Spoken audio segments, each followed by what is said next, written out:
के जो मुस्लिम नेता हैं उनको उन्होंने दावत दिया था, मुसलमानों से चर्चा करने के लिए बुलाया था। लेकिन जहां तक हमें जो जानकारी मिली, सिर्फ 9 लोग को बोलने का मौका मिला।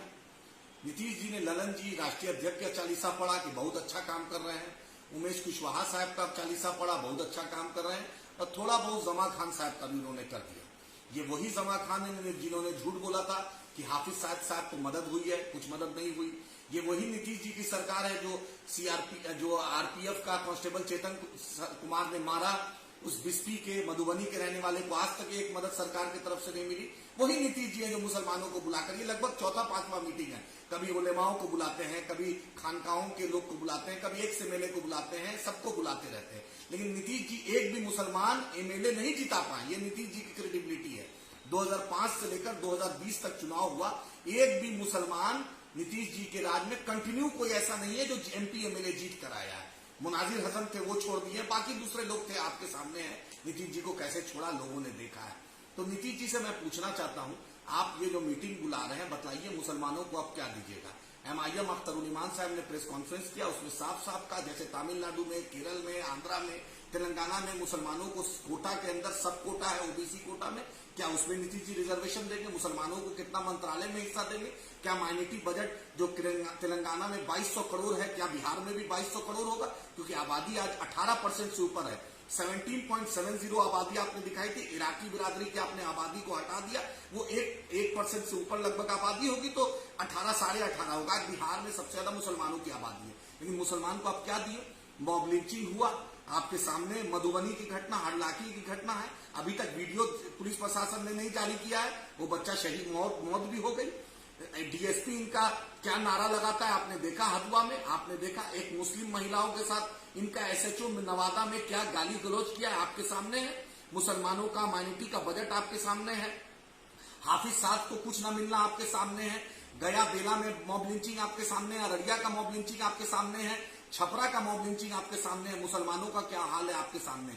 9 लोगों का बोलने का मौका मिला। नीतीश जी ने ये नहीं बोला कि शेरशाहवादी बिरादरी को मंत्रालय में हिस्सा मिलेगा कि नहीं, सुरजापुरी बिरादरी को मिलेगा कि नहीं, अंसारी बिरादरी को मिलेगा कि नहीं, राइन बिरादरी को मिलेगा कि नहीं, कलाल बिरादरी को मिलेगा कि नहीं। आप नीतीश जी ने ये नहीं बोला। नीतीश जी ये नहीं बोला कि कुल्हैया बिरादरी को मिलेगा कि नहीं, शेखरा बिरादरी को मिलेगा कि नहीं, और मोमिन बिरादरी में मिलेगा कि नहीं। नीतीश जी ने ऐसा कुछ नहीं बोला। नीतीश जी ने अपना चालीसा पढ़ा कि 24 आ रहा है, 25 आ रहा है, मुझे वोट दीजिए। भाई ये 18% आबादी कब तक वोट देगी? 3% आप हैं, 8 बार आपको मुख्यमंत्री बनाया।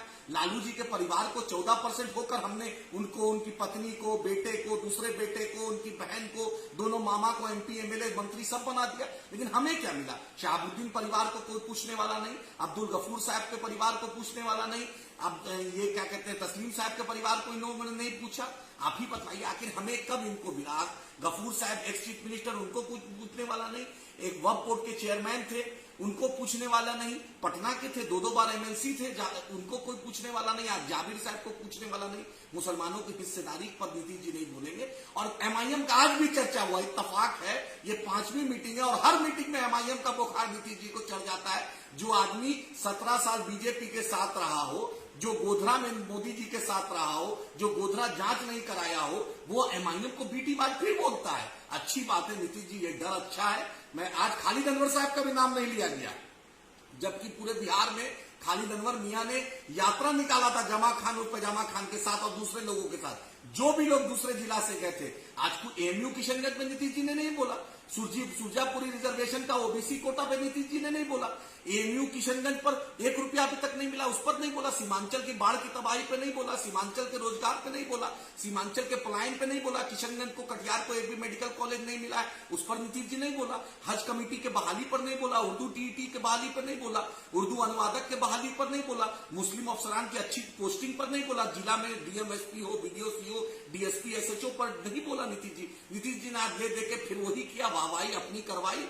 और बेचारा खालिद अनवर साहब का तो नाम भी नहीं लिया गया, क्योंकि इन दोनों लगे हुए हैं, खालिद अनवर साहब और जमा खान मियां दोनों लगे हुए हैं कि किसी तरह लोकसभा मिल जाए। उन्हीं के ढाका में आज मुसलमानों को चंदनवाड़ा जो मदरसा पर क्या टिप्पणी आई, भागलपुर में कहलगांव में मुसलमानों पर क्या टिप्पणी आई, किसी ने कुछ नहीं बोला। हम नीतीश जी से मांग करते हैं, नीतीश जी ये दोहरा चरित्र छोड़िए और 2024 के बाद आप कहां रहिएगा ये देश भी जानता है, बिहार की जनता जानता है। अगर आप 18% मुसलमानों का वोट लेना चाहते हैं, 20% से ऊपर दलितों का वोट लेना चाहते हैं, इन दोनों को हिस्सेदारी देनी पड़ेगी, मंत्रालय देना पड़ेगा, इनका बजट बढ़ाना पड़ेगा, इनके लोगों को सरकार में भागीदारी लेना पड़ेगा। और लालू जी आप बार बार कहते हैं जिसकी जितनी हिस्सेदारी उसकी उतनी भागीदारी, तो मुसलमान और दलित हिस्सेदारी और भागीदारी की बात कर रहा है, हिस्सेदारी की बात कर रहा है। इंशाअल्लाह आप लड़ाई लड़ेंगे बैरिस्टर असदुद्दीन ओवैसी साहब के क़यादत में, अख्तर उल ईमान साहब के क़यादत में, अकबर साहब के क़यादत में हम बिहार में लड़ेंगे और लोकसभा भी इंशाअल्लाह लड़ेंगे, विधानसभा भी लड़ेंगे और अपने लोगों को इंशाअल्लाह इंसाफ दिलाएंगे और हिस्से दिलाएंगे।